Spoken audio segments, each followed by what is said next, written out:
Oh, hi! Oh, God! Here we go. Don't worry, it's okay. Let go of me.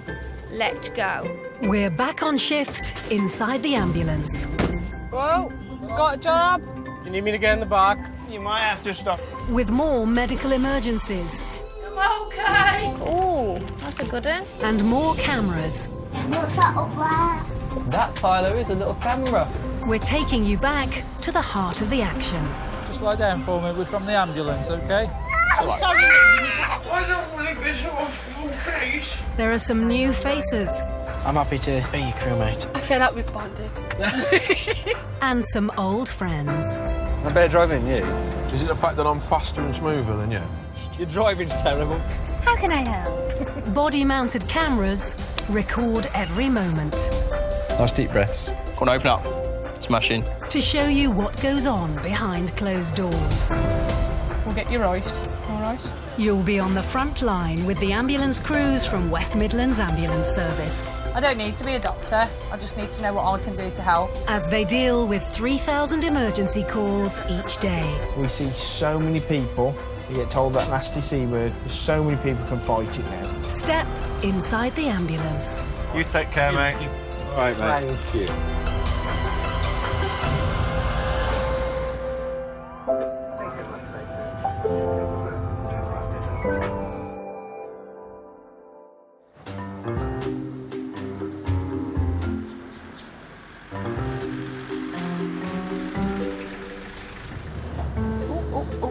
I think I've put my strap on, like this strap on a bit tight. Release yourself. You're not supposed to be in a corset, you know. Like that. Ah! It's good for your posture. It is good for my posture. I have shocking posture. This isn't the most comfortable of bras, is it? No, it isn't that hard, especially not when they twang it. Oh, no, it's just adjust it. Ping! It does feel like a bra. Admittedly, my experience wearing a bra is limited to like antics at uni, like a waterman kini at uni, a few times for nights out. Although, admittedly, my man boobs are significantly bigger now than what they were when I was at uni. Oh, mate.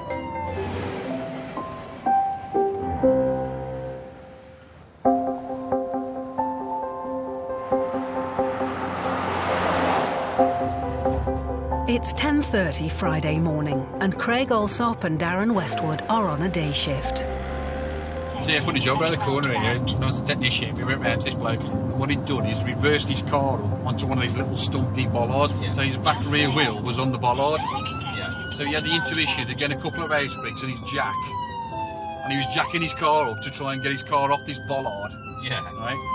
He was just checking to see whether it was clear with his hand, and the car dropped down on his hand and trapped in between these bollards over here, them small bollards. Look. Oh, jeez. So when we got to him, his thumb was underneath his car and on top of the post. Jeez.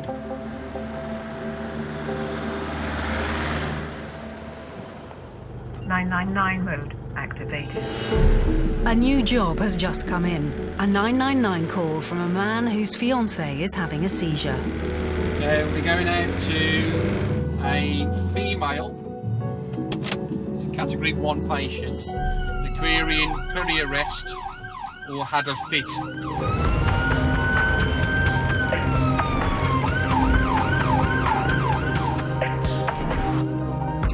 Seven minutes later, Darren and Craig arrive on scene.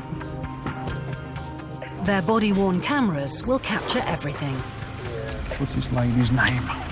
Zoe. The patient's worried fiancé, Danny, is waiting for the ambulance crew.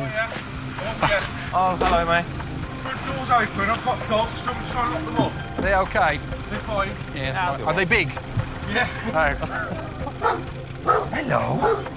Oh, come on. Hello. Hello. Danny takes them upstairs. Where is she? She's in the front room here. Yeah. She been in here and had a fit at all? Yeah. Come on. Right. Zoe? Hello, Zoe. Zoe? All right. You're all right. The ambulance service. Okay. 29-year-old Zoe was in the shower when she had a seizure and passed out. Yeah. Is she known epileptic? No. Danny found Zoe on the bathroom floor. He helped her up and moved her to the bedroom. She suffers with health anxiety and So she overly stresses about her conditions. All right, sweet. Okay. Stay there. Stay there. Stay relaxed. And just to reiterate, so this has happened how many times to Zoe? This is the second time. Her first seizure happened 3 months ago, and Zoe says they started after she had her first child. Is this one similar to the first one? Hell of a lot shorter. It's about 30 seconds. You know, like the scream they do, like the cry beforehand, like it sounds like they're having a nightmare. Yeah. That was enough time for me to get upstairs. When you went to the bathroom, was she speaking to you normally, or was she... No, she was screaming. She said she was conscious all the way through it this time. Is it proper full-on shaking? Or... There was involuntary movement. Just do your temperature, all right, sweet. Just keep... Craig needs to do some checks on Zoe, but she's very disorientated. So, just keep your head still, just do your temperature. Doctors have told Zoe she doesn't have epilepsy, and they're unsure of what's causing her seizures. You right? Do you know where you are? Where are you? Tell me. At home? We're from the ambulance service, sweet. So at the moment, you might be a little bit confused and a little bit dazed about what's actually going on because you're in the post-ictal stage. So that's after a seizure. All right. We'll give you a few minutes now, and you'll probably come back round even more, so with just a bit of time. We could probably try a bit of oxygen on you. That might help you as well. All right. Right, I'm going to put this on you, okay? Just breathe normally. It might make your mouth a little bit dry. Should a CT scan? Yeah. It's normal. Have you got an MRI? Yeah. And everything looks fine? You wouldn't be as bad if she hadn't got health anxiety.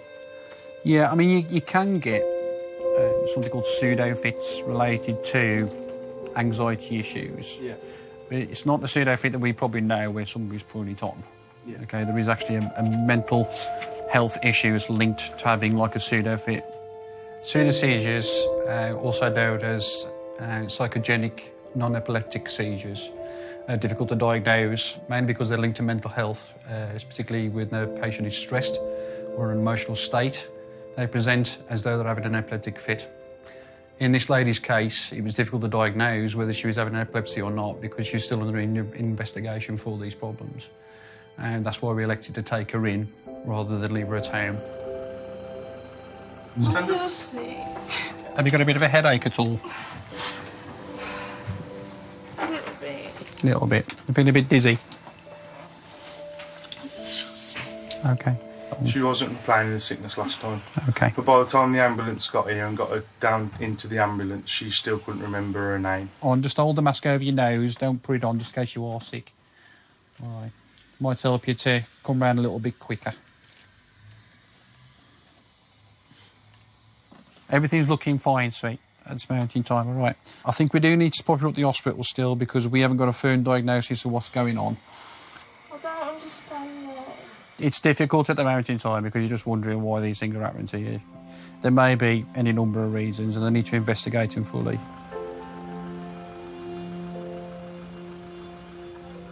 Okay. A few last bumps. Zoe's awareness of what's happened today is coming back to her.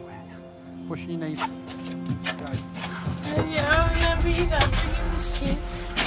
Okay. Yeah. There we go. But Zoe still has little memory of the seizure itself. Just give me a shout then when you're ready, mate. Yeah, we'll do. You are presenting as though you're having episodes of convulsion or epilepsy. There's different types you can get though, sweet. There's one which is linked to mental health issues. If you get anxiety or anything else like that, you can have a pseudo-fit. But I don't feel anxious. She got referred from the doctor Still haven't heard months and months and months ago about health anxiety. This before the... Way before, yeah, way before. But she convinced herself that she could manage it kind of herself and that she had got a lot better. Obviously, it was a difficult situation for both Zoe and her partner. She'd had a few episodes very similar to this without real diagnosis. Obviously, she was getting frustrated. I did feel for her. There's nothing to worry about mental health issues, by the way. You know, you're not any more different to anybody else. I've suffered with depression. I've been medicated for it and I've been off for work for it. You know, it's nothing unusual. So don't feel, you know, you're on your own. I've had it when I was at school. Mental health caused me to have a seizure. It does. Pseudo almost sounds like you're putting them on, but it's not the case. They are linked to a mental health issue.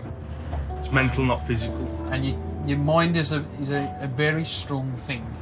Okay, it's just all about sometimes in your head how you can manifest these things.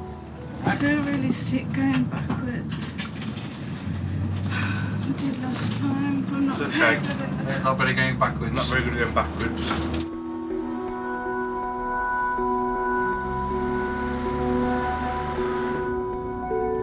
19 minutes later, they arrive at the hospital.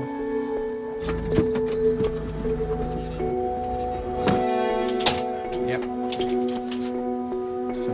Couple of rooms down here, mate. A&E doctors will need to monitor Zoe further to try and work out what's causing her seizures.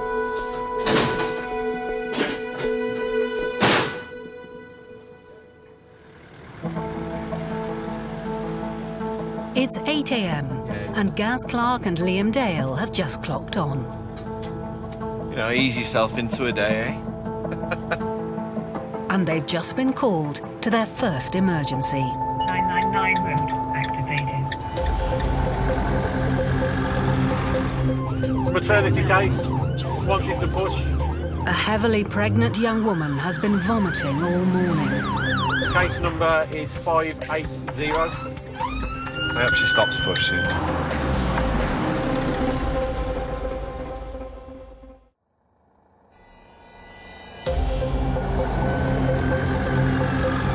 Gaz Clark and Liam Dale are on their way to an emergency call-out to a young woman who's 35 weeks pregnant.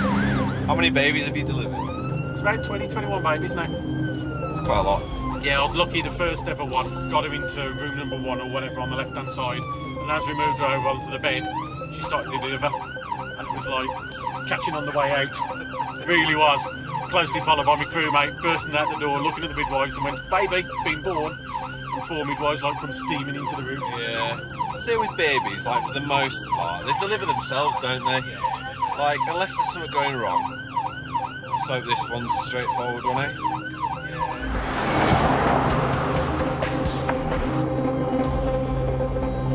They arrive on scene in just 3 minutes. That block over there. I'd rather we were ready to go for this one, just in case. As the baby is due in just 5 weeks, the crew need to be prepared for a premature birth.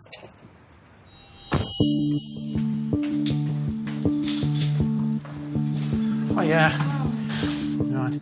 20-year-old Bethany is home alone. What's been going on? All right. Getting breathless. Right. Don't feel myself at all. Yeah. 35 weeks pregnant today. How many? 35 weeks. 35. Right. Any vomiting? I've been sick twice. Right. I drove here. Right, that's the next question. Yeah. Any diarrhea along with it? Right. Bethany is clearly very worried, and her symptoms suggest she could be going into labour. Maternity? Baby's not moving. Right. I've got pains in my belly. My water's a bum. My water was meant to wait last Thursday. This time I've got to wait for my contractions to start. Learning Bethany's waters broke 5 days ago is much more alarming, as the waters protect an unborn baby from infection in the womb. So have you felt any kind of contractions that you think of or not? Keep having pains every half an hour. Where? Right here. Right. Across my belly and down the bottom. Right. Are they just on the one side or on both sides? Just all over. Just all over? Yeah. No worries. It's panicking you a bit now, is it? Yeah. I can understand it. When we were called to Bethany, she was obviously in distress. Her waters had broken. It can be a great concern if infection did actually get in and it could threaten the life of the baby. Yeah, but I'm obviously worried 'cause it's my first. Oh, God, yeah, no. There's total... This on your arm. Yourselves, but No, there's nothing stupid about about it. it and stuff. But I know generally when I don't feel myself at all. Right. There's nothing stupid about it. Yeah. It is a perfect natural thing, giving birth. But if you've never done it before, Never ever. it's always scary. It's going to be. Yeah. Been off your food? Yeah, I need it. Is that lately or is that for quite a while? It's been like this for 3 or 4 days. 3 or 4 days. Right. What I'm going to have a do is, if you don't mind, go have a little listen to your tummy. Yes. OK? Now that you've sat down for a bit, Yeah.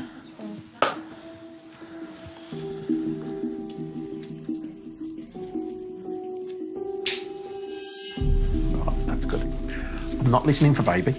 Yeah, what I'm listening for is to make sure that your bowels are still working properly, because if there's any major trauma, anything move around, your bowels normally go quiet and everything. Liam checks her heart rate, and it's faster than it should be.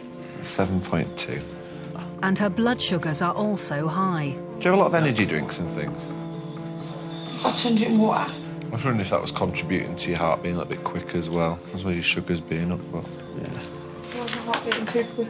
Well, you see, heart-wise, up to 99 beats a minute is called normal. After 99, it's called fast. Yours is 102. Yeah, just... Yeah. Do you smoke? Yeah, I shouldn't, but... No, right. Well, I've only had one today. But smoking, you shouldn't. If you cut down to 1 or 2 a day, then there's no reason why you can't give up. But yesterday, one fag all day. When we found out that Bethany had been continuing smoking throughout the pregnancy, this was a bit of a worry for us, especially hearing that the baby hadn't been moving. She was right to be concerned with what was going on, and we needed to get her to the hospital for a full checkup. Squeeze yourself in that one. So we just need to do your blood pressure again. Every time we move somebody, we always redo the observation. So we'll do your blood pressure and put a little probe on the end of your finger. That's fine.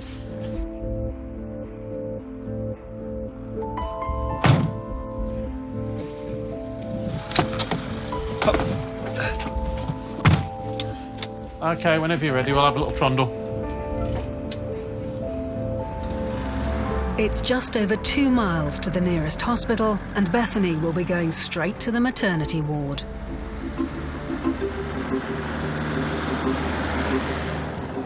To help her relax, father of 5, Gaz, does his best to reassure Bethany that she's in safe hands.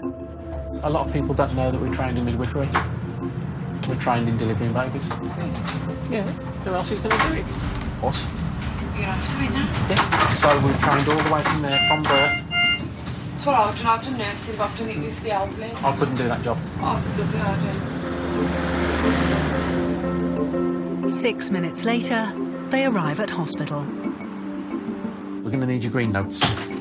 Yeah. Sorry, I'm just thinking, on the way in, we got to see reception and that, and they might want your green notes so we can pick up the rest of your notes to take up.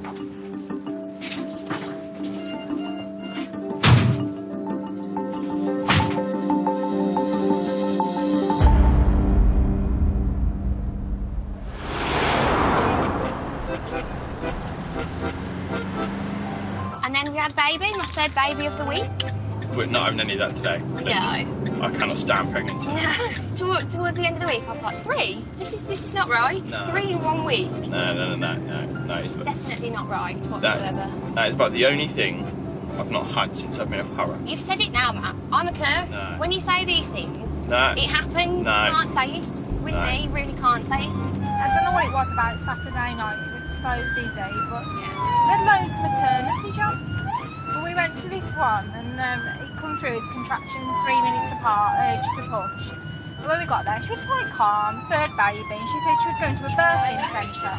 So we took her to the birthing centre, and as we were putting the stretcher back on, they said, oh, can you hang fire? So we were like, yeah, no problem. Went back in with the stretcher, and we literally got through, we were going in the door, and we were like, we heard the baby crying. Baby didn't want to wait to be born. And I thought, oh, that was close as delivering that baby on the back of the ambulance. I've delivered over 40 babies. Have you? Yeah. Oh my goodness. Quite a few of them named after me as well. Really? Yeah. Oh. Sebastian the 4th. Twice removed.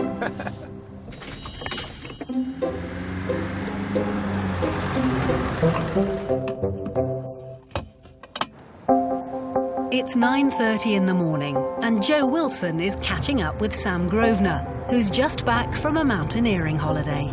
Altitude sickness can affect anybody at any time. We didn't have time to acclimatise properly.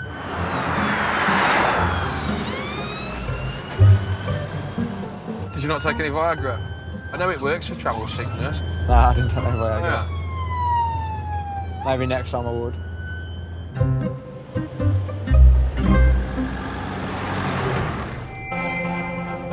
A new job has just come in. Diabetic problems, hypo, low, not coherence.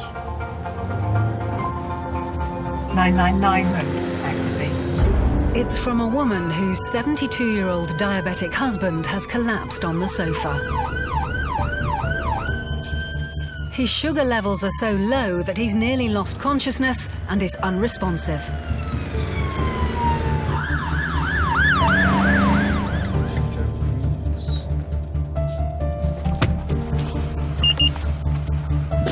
Right, Doc, we'll just grab our kit. 10 minutes later, they arrive and are met by the patient's wife, Heather. She's tried everything to revive him, but nothing has worked. What's his name? David. Hello, David. David was about to eat breakfast when his blood sugar levels dropped so low he started to lose consciousness. This is a diabetic emergency. Did you manage to check his blood sugar levels, No, darling? I don't know where his machines Oh, are. dear. He's got 3 and none of them were. Oh, that's no good, is it? bothered to do it. A hypoglycemic episode is where blood sugar falls below normal levels. The patient becomes pale, quite sweaty. Then there's the onset of fatigue, confusion. Eventually, the patient passes out and could potentially slip into a coma. How does he manage his diabetes, sweetheart? Does he... Well, he has an injection in the morning. Yeah.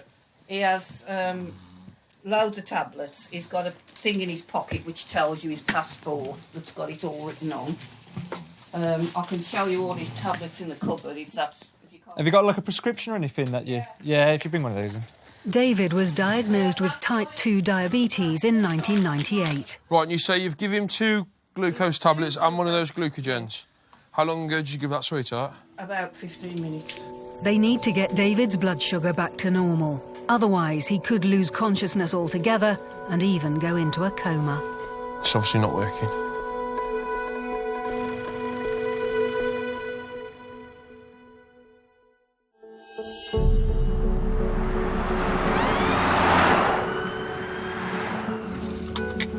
Joe Wilson and Sam Grosvenor are on an emergency call-out to a 72-year-old diabetic man whose blood sugar levels have fallen so low he's nearly lost consciousness. David, I want to pop a needle in you if that's OK. You're going to have this arm. Let's have a look at the back of this hand, that's a good one. I'm going to pop a little needle in you and we're going to give you some sugared water just to bring your blood sugar levels back up, OK? Dave might have had a hypoglycemic episode because he wasn't keeping on top of his medications and he just let it lapse. He hasn't used his kit to check his blood sugars. I don't think he fully understood the implications and the ramifications of not changing his lifestyle. Joe gives David sugared water through an intravenous drip. We'll feel a sharp scratch, Dave. So your blood pressure, David? If the intravenous medication doesn't work, David's condition could become life-threatening. That's it, just relax, David. It's just doing your blood pressure. You able to sit up a bit more for us? We're going to try and sit up. Whoa, whoa, whoa, don't move your arm, don't move your arm. Got a cannula in ya. The medication normally takes about 10 minutes to have an effect, and it's not long before David begins to come round. You've had a hypo, David. Your blood sugars have got really low. Yeah, unfortunately. Your blood sugar's got really low and your wife gave you some glucose bars and glucose tablets, but you still weren't coming round.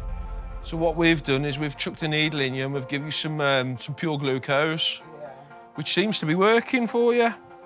The ambulance crew will monitor David until he is fully alert. As they wait, Joe's intrigued by Heather's front room. Oh, you obviously like dolls? Yeah, I've off dolls now. We're into dolls' houses and miniatures. That's the pièce de résistance, that is. Gosh, yeah. Yeah. Look at that. See if we've got action. Oh, it doesn't all light up, does it? Look at that. Does it all open up as well, does it? It does, yeah. Since being diagnosed with type 2 diabetes nearly 20 years ago, David has had just 2 hypoglycemic episodes. So when did all this start? When did you notice his hypo? He came downstairs and he says, I feel funny. Yeah. And I know that's the sign. He wouldn't let me put the glucose gel in to start with. I had to wait till it was more further gone and I could force his mouth open to get it in. How you feeling, all right. Dave? I'm all right. Yeah. He's not talking properly. I'm talking properly. You're not talking properly? No. Why aren't you talking properly? I don't know. You don't know? He's still dopey. What day is it today, David? What day of the week is it? Wednesday. Wednesday. What month? I think it's about July. That's it. It's now 25 minutes since David was given the medication, and he's slowly beginning to get back to his normal self. He won't need to go to hospital. As long as you come round, Dave, we'll be able to leave you here. Oh, good. Yeah. So where are your sugar machines, David? I couldn't find them. I can't find them. You could do with keeping them handy.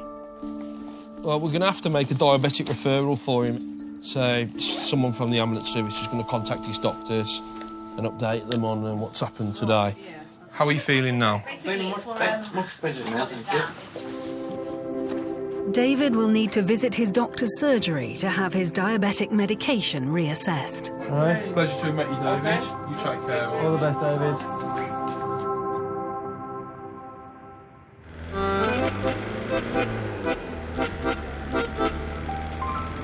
It's at my granddad's. I was putting a barbecue together at our house. And I said, well, you only got one glove on for? I said, I broke my thumb. So I started laughing. I said, well, how do you know you broke your thumb? He said, because unless I wear my glove, it falls off. And he took his glove off and his thumb went, I was like, you're going to have to get that seen to. And he went, oh, I don't know. He said, I'll go and get a bit of stick. He said, and I'll tie it up so that it don't move. He said, and it'll knit back together, won't it? I thought, well, I can't deny his logic. Yeah, that's all they're going to do at hospital for you. And he went, exactly. I thought, why don't you do it now? He said, oh, I'll build a barbecue with a stick attached to my thumb. I'll do it in a minute. And he did. He finished building the barbecue. I was like, OK, then.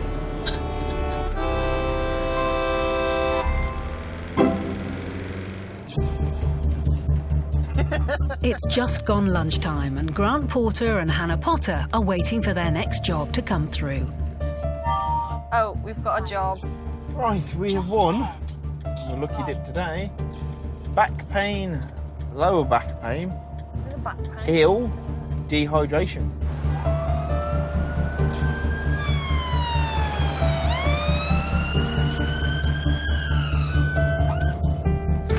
Ten minutes later, they arrive at the man's house and are greeted by the patient's brother Graham and a doctor from his local GP surgery. Thank you so much for coming so quickly. It's okay. They did put it through as an emergency. Yeah. He's not in a good way. He's a gentleman who just came out from Hospital City a few days ago. Okay. They did a CT and a biopsy and all this, and he's got a high-grade sarcoma. Right. Back pain for like 8 months, weight loss, and Yeah. all this anemia and all this. So since he's come home, it's just his brother who's with him. Okay. He's literally not got out of bed. He's not drunk or eaten anything. He's in severe pain. He's up to his morphine. The main thing is he's not eating, drinking anything. So I think just going by A&E, get some fluids and things. Yeah, We'll go have a that's look. fine. We'll follow you, sir. We'll follow you because we'll get lost. It might seem simple, but we'll manage. We're easily confused. His brother takes them inside to see the patient. Can we get... Are you coming back to bed, are you? Which way are you going? Well, what do you want to do to me? We've got to do all their stuff on you, really. We've got to do all their observations and that. 70-year-old Colin found out just 2 days ago that he has sarcoma, a rare form of cancer, in the bones of his pelvis. Come and get onto the bed, sir. He's waiting for experts to recommend a course of treatment, but in the meantime, he's in severe pain. How long have you had the pain for in your leg? 8 months. 8 months? 8 months, God. Colin has been prescribed 2 different types of morphine for the pain, but he's been a bit naughty. I didn't have none last night, Graham. None of your I tablets? had none of me morphine this morning either. Do you think if it's hurting, it'd be ideal to take some then? Yeah. The problem is the doctor's come and she said, oh, he's got all his morphine, it's killing him, the pain is. But if you haven't taken it, he's not going to... No, I didn't take nothing. But in the bottle over there, and the tablets in the packet over there aren't going to do any work, are they? They're only going to work in your belly. How come you haven't taken them? Well, for the start off, we'll get up and get downstairs together. Right, OK. So that's it. The reason is because you can't get them. OK. You could do with them up here now, couldn't you? So you don't have to trek to get them. Are you struggling to get up and down the stairs, are you? Colin's medication is one thing, But Grant's bigger concern right now is that since being diagnosed with cancer, Colin has given up eating or drinking. Are you not eating because you can't eat, or you're not eating because you can't make the food? No, because I can't go to the toilet, can I? Because I'm bound. If you've... It's the drugs they binding, Yeah. The morphine. How long is it that you haven't gone to the toilet for? You've been constipated I went for? yesterday. The main problem you've got there is if you haven't been really eating, there's not really a lot to come out. What goes in must come out. So if you haven't been eating for a couple of days, then there's not going to be a couple of days worth of stuff to come out because it's going to be empty, isn't it? You can only bring out what you've put in. How much have you been drinking a day? 2 days. That one's been there 2 days? Yeah. That's how much you drunk in 2 days out of that bottle. How come you haven't been drinking? Because I drink when I feel like it, and that's all I've been drinking. Is it because that makes you not thirsty? Is it? No, it don't make me thirsty. It just dries your mouth. And you don't want to drink after that.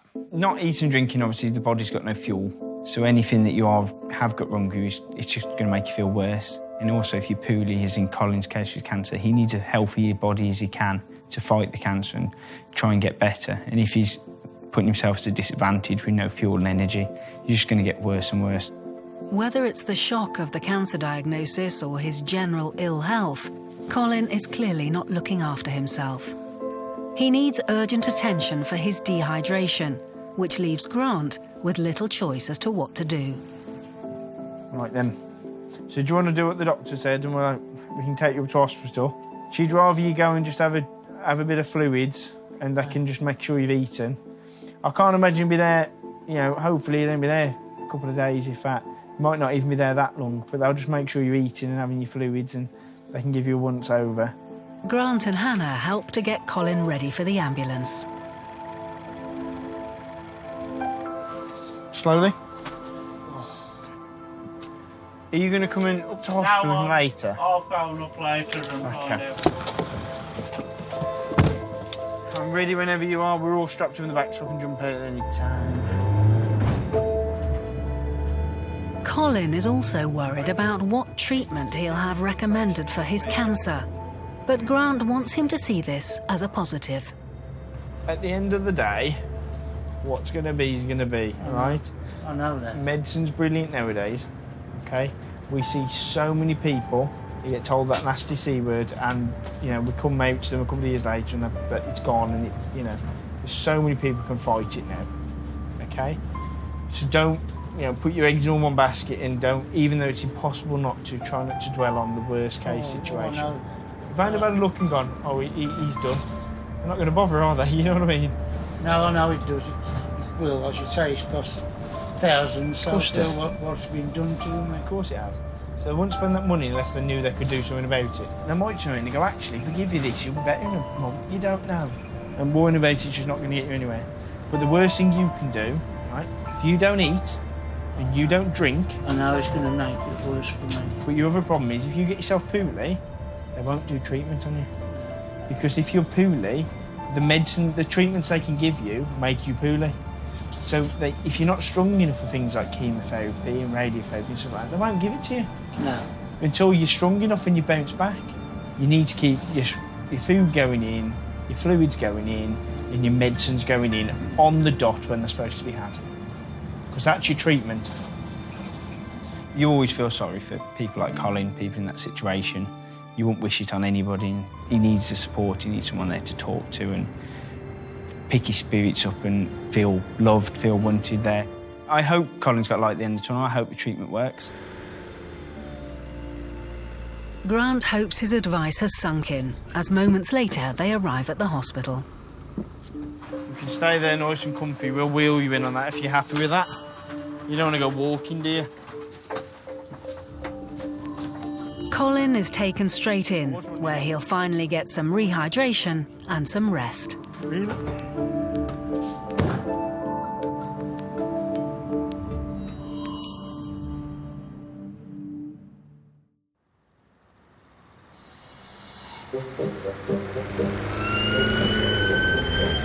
Oh, do you know what I did yesterday, Preet? What did you do yesterday? I did a 5k run with 10 inflatables in it. Were they the photo she sent me? Yes. Oh, God, I thought this is random.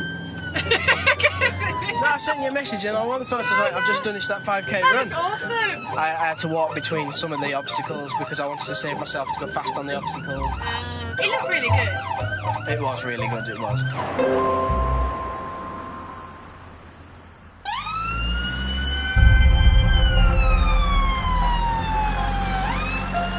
It's gone 5 on a Saturday afternoon, and it's been a busy shift for Matt Rodwell and Lee Stevens. And the calls just keep coming in. It's a 5-year-old who's bleeding heavily. They've been called to a young child whose head is bleeding. Any head injury comes with serious risks such as concussion, skull fracture and even brain damage. Matt and Lee waste no time getting to the patient. Cool.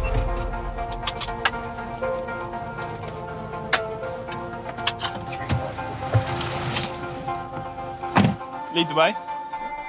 No, lead the way, mate. I have no idea where I'm going. Matt and Lee arrive to find their young patient in a lot of distress. Remy. Call him Mimi. So what's happened today, Petal? I've just come in. She's missed the step and gone hit that wall. This and one I've here? seen her, and I've grabbed her and I've seen the gash. And I've then we rang her straight away. Okay, so she's hit this bit here, is she? That corner. Okay, and is this normal when something like this happens for her to kind of cuddle you? Yeah.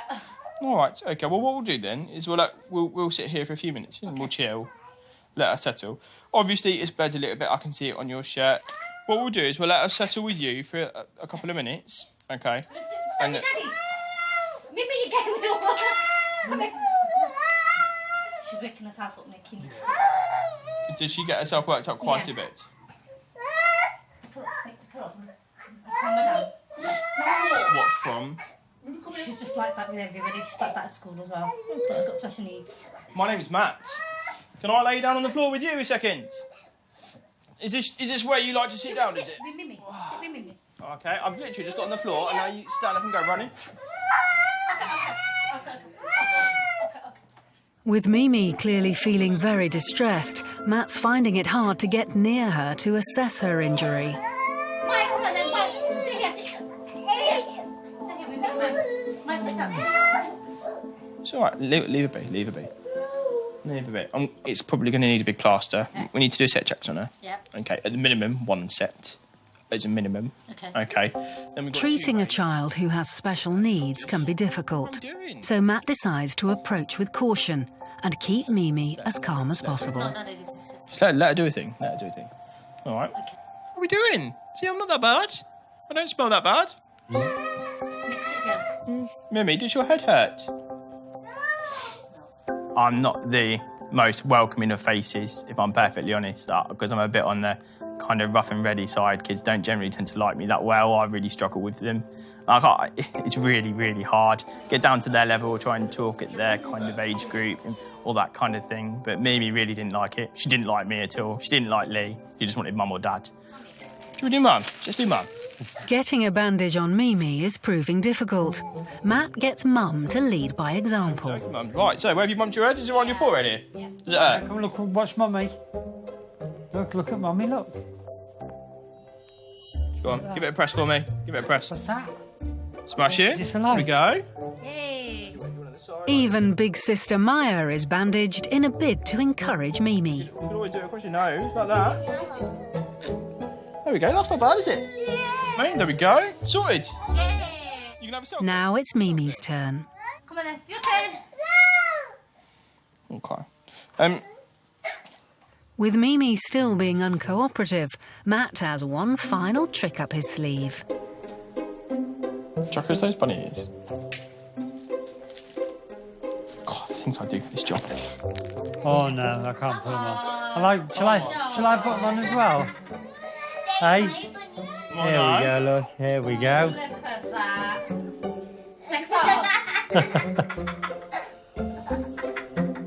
So not only I've put bandages on everyone but the patient, okay, I've done no observations, and I'm also wearing bunny ears.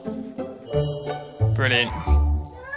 But even Matt putting on bunny ears hasn't managed to win Mimi over, so Dad steps in to help out. You know what, whilst Dad's holding her, just 2 minutes, I'll do a quick prime survey. Hello. They've now been in the house 25 minutes. Finally, Matt is able to carry out his first medical observation. Are they your stones? There we go. And turn around for me, Dad. Turn around if you can. Hello, sweetheart. Oh no! Oh no! Stay away! Stay away. So what have I done? So what have I done, eh? So what have I done? Let's have a quick video. She's pointing at the wall. You gonna do your hair, are we? Matt tries to take it a stage further and put on a bandage. Oh, sorry. It's all right. Just relax. Let it go. We'll sack it off. Sack it off. That's fine. I tried every trick in the book to try to get Mimi to bond with me, and she was having none of it. You going to hospital, mate, with those ears? Yeah, damn straight I am. At that kind of stage, it was like, right, we need to take her into hospital. Come on, sweetheart, on you come. Come on. Just pop it right back there. Come on, you did anything wrong. Come on, up you go.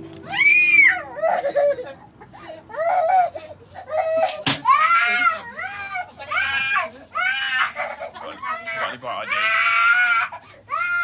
But even getting Mimi to settle down in the ambulance is proving tricky.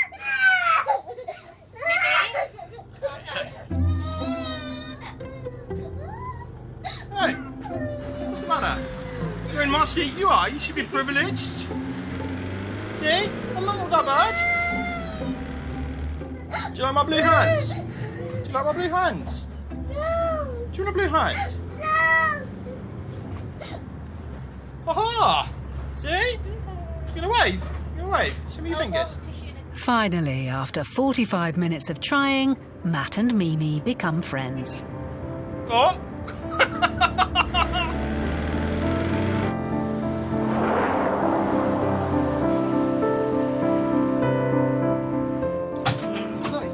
Is that good? Just give me a second. Let me sort her out before you take her out.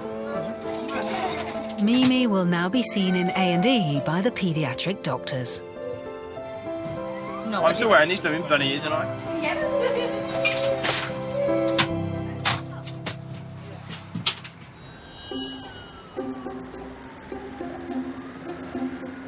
Zoe, who had an unexplained fit at home, saw a consultant neurologist at the hospital, but they still weren't able to work out what caused her seizure. However, the good news is that Zoe hasn't had any further fits. Pregnant Bethany, who had to be rushed to hospital because her baby wasn't moving, had a boy just 4 days later. Baby Travis had severe jaundice, but he's now back at home with his mum. 999 mode activated. David, whose blood sugar fell so low he almost lost consciousness, followed the ambulance crew's advice and saw a specialist diabetes nurse for a full review of his condition. He's now had his insulin levels reduced and has been in good health ever since. Colin, whose GP called an ambulance because he was so dehydrated and undernourished, spent 5 weeks in hospital while staff tried to get him strong enough for surgery to remove the bone cancer in his pelvis. The eventual operation lasted more than 10 hours. Sadly, the extent of the cancer meant surgeons had to amputate Colin's leg. His brother is staying with him to help him with his rehabilitation. And 4-year-old Mimi was as good as gold when she was seen by doctors in A&E, where she had her cut glued after banging her head against the wall. Unfortunately, the wound came open after a few days, and she had to go back to hospital to have it stitched up. She's now left with a small scar.